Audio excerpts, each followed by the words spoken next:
Versus మాజీ mayor Nellore నగరంలోని కార్పొరేషన్లో జరిగిన సర్వసభ్య సమావేశం రసాభాసగా కొనసాగింది. గిరిజనులకు కేటాయించిన మేయర్ పీఠాన్ని వేమిరెడ్డి ప్రభాకర్ రెడ్డి, వేమిరెడ్డి ప్రశాంతిరెడ్డి తమ అనుచరుడు కళ్లల్లో ఆనందం కోసం లాక్కున్నారని మాజీ మేయర్ స్రవంతి ఆరోపించారు. సర్వసభ్య సమావేశం ప్రారంభమైనప్పటి నుండి ముగిసే వరకు నిలబడి నినాదాలు చేశారు. గిరిజనులకు కేటాయించిన మేయర్ పదవిని గిరిజనులకే ఇవ్వాలని నినాదాలు చేశారు. మాజీ మేయర్ స్రవంతికి వైసీపీ కార్పొరేటర్లు సంపూర్ణ మద్దతు పలికారు. ఓ పక్క మేయర్ రూప్ కుమార్ యాదవ్ కూర్చోండి అని చెబుతున్నప్పటికీ మాజీ మేయర్ ఏమాత్రం పట్టించుకోకుండా ఏకంగా మేయర్ పీఠం పక్కనే నిలబడి నినాదాలు చేశారు. దీంతో రూప్ కుమార్ యాదవ్ అజెండాలో ఉండే వాటన్నింటినీ ఆమోదిస్తున్నాము అని చెప్పి వెళ్లిపోయారు. ఇక అనంతరం మాజీ మేయర్ మీడియాతో మాట్లాడుతూ విశాఖపట్నంలో మేయర్ పై అవిశ్వాసం పెట్టి దించివేసిన 10 రోజుల్లో మరొక మేయర్ ని ఎన్నుకున్నారని, కానీ నెల్లూరు జిల్లాలో దానికి విరుద్ధంగా నెల దాటిపోతున్న ఇంతవరకు మరొక గిరిజన మహిళను మేయర్ గా ఎన్నుకోలేదని ఆవేదన వ్యక్తం చేశారు. గిరిజనుల నోటికాడ ఉండే కూడును వేమిరెడ్డి దంపతులు వాళ్ళ అనుచరుడి కళ్లలో ఆనందం కోసం ఆయనకి అప్పజెప్పారని ఆగ్రహం వ్యక్తం చేశారు. వెంటనే నోటిఫికేషన్ ఇవ్వకపోతే ఆందోళన తీవ్రతరం చేస్తామని మాజీ మేయర్ స్రవంతి మీడియాతో అన్నారు.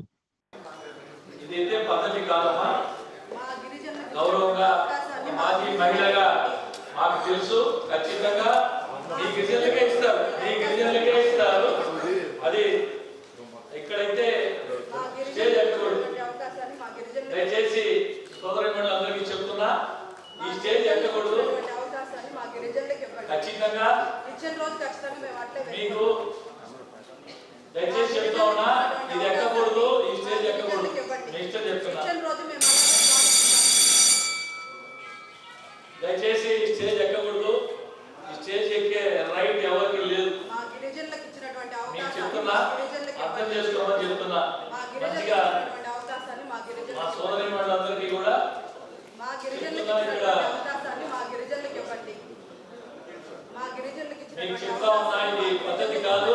దయచేసి అర్థం చేసుకోమని చెప్తున్నా. అవకాశాన్ని మా గిరిజనులకు ఇవ్వండి. మా గిరిజనులకు ఇచ్చినటువంటి అవకాశాన్ని మా గిరిజనులకు ఇవ్వండి. మేయర్ పదవి ఏదైతే ఉందో అది రిజర్వేషన్.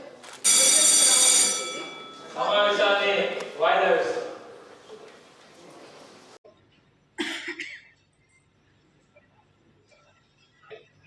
ఇప్పటికే 7 కోట్ల రూపాయల దాకా రికవర్ చేశారు.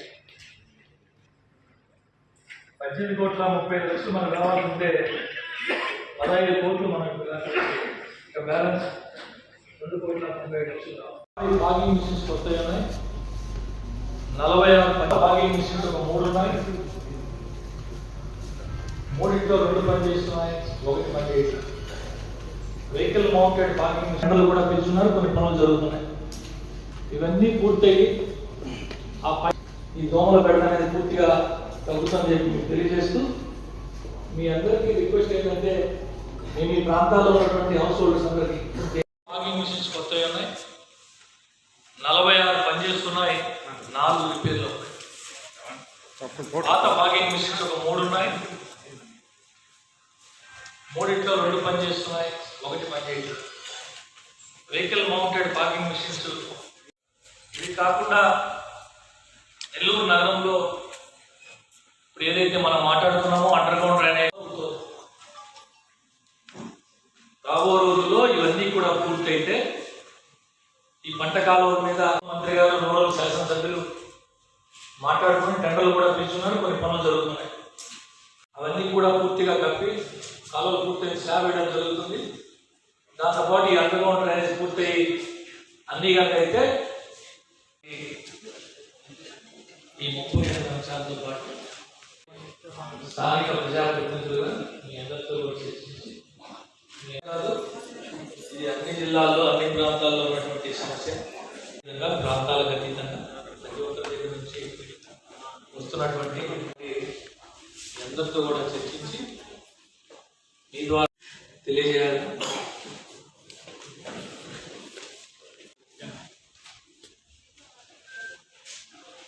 అందరికీ నమస్కారం. ఫైనాన్స్ కమిషన్ బ్యాలెన్స్ మా గిరిజనులకు ఇచ్చినటువంటి పదవిని మా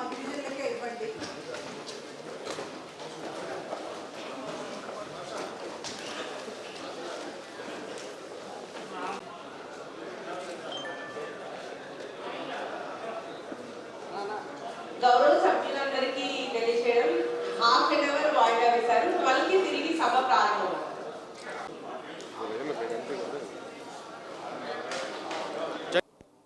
నూతన మేయర్ ఎన్నికకు సంబంధించి నా ముందు ధర్నా చేస్తే ఏమొస్తుంది?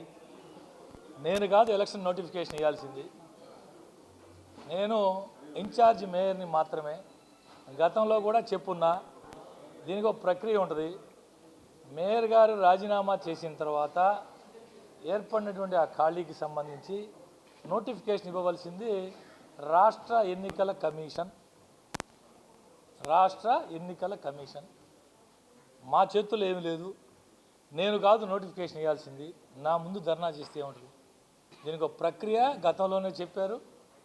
మీ అందరికీ ఈ సందర్భంగా తెలియజేస్తా ఉన్నా, గతంలో పులిమి శైలజమ్మ గారు మేయర్గా ఉన్నప్పుడు ఆమెని ప్రభుత్వం వారు తొలగిస్తే నూతన మేయర్గా నంది మండలం భానుశ్రీ గారు ఎన్నికయ్యేదానికి మధ్యలో ఇన్ఛార్జి మేయర్గా ఆనాటి డిప్యూటీ మేయర్ మాదాల వెంకటేశ్వర గారు వ్యవహరించారు.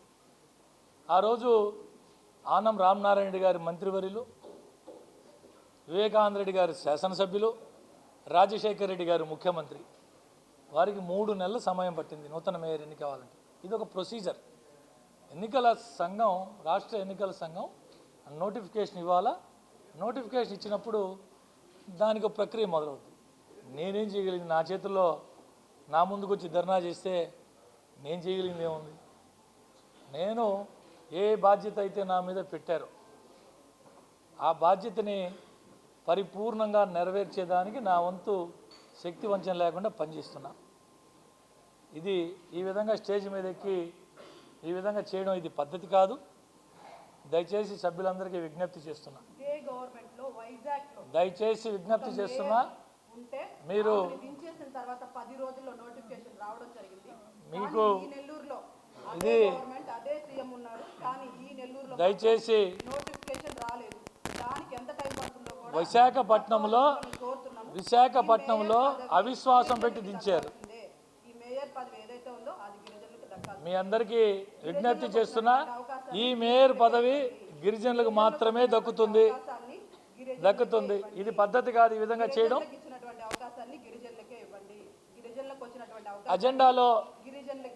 అజెండాలో పెట్టినటువంటి అన్ని అంశాలని ఆమోదిస్తూ ఉన్నాం. ఎవరికైనా అభ్యంతరాలు ఉంటే తెలియపరచండి.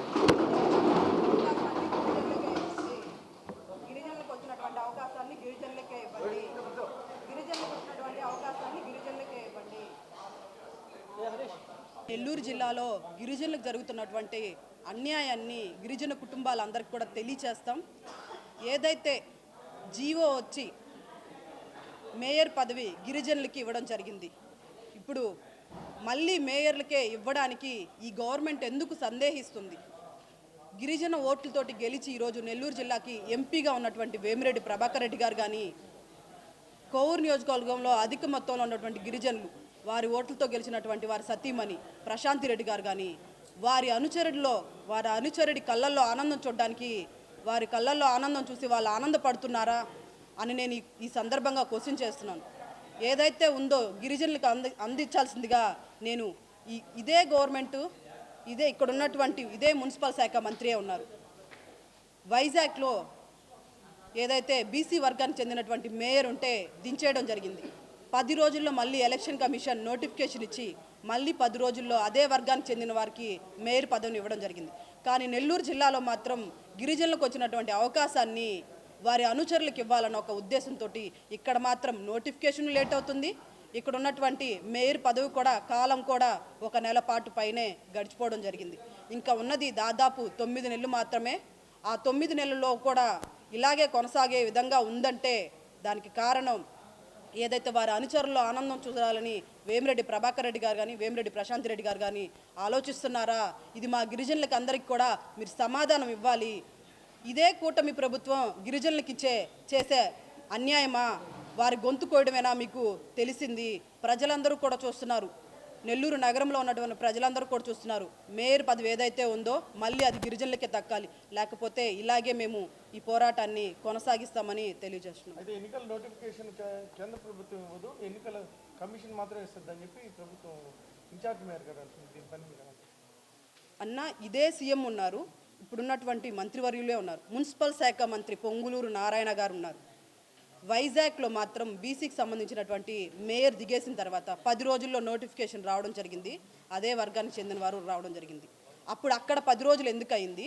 అదే సీఎం ఉన్నారు, అదే మంత్రి మున్సిపల్ శాఖ మంత్రి పొంగులూరు నారాయణ గారు ఉంటే ఈ నెల్లూరు జిల్లాలో మాత్రం ఎందుకు రాలేదన్న? గిరిజనులు అంటే వారికి అంత చిన్న చూప, అంత చులకనా? అయితే విశాఖపట్నంలో అవిశ్వాస తీర్మానం పెట్టి మేయర్ చేశారు, మీరు స్వచ్ఛందంగా రాజీనామా చేసి పక్కకు తప్పుతున్నారు. అది కూడా ఇవ్వాల్సింది ఎన్నికల సంఘం అని చెప్తున్నారు అన్న. అది కూడా ఇప్పుడు నా పైన అవిశ్వాసం పెట్టిన తర్వాత జరిగింది. నా మీద తీసుకొచ్చినటువంటి ఒత్తిడి వల్ల నాకు ఎవరైతే సపోర్ట్ చేయాలనుకుంటున్నారో వాళ్ళని కూడా ఆ రోజు ఒత్తిడికి గురి చేస్తే మేము అలాంటి రాజకీయ ఇదులకి మేము మరి అంత నీచ రాజకీయం చేయం కాబట్టి వారి కోసం మేము రాజీనామా చేయడం జరిగింది. కానీ నా మీద కూడా అవిశ్వాసం తీర్మానం పెట్టడం జరిగింది. ఇది మీ అందరికీ కూడా తెలుసు అన్న.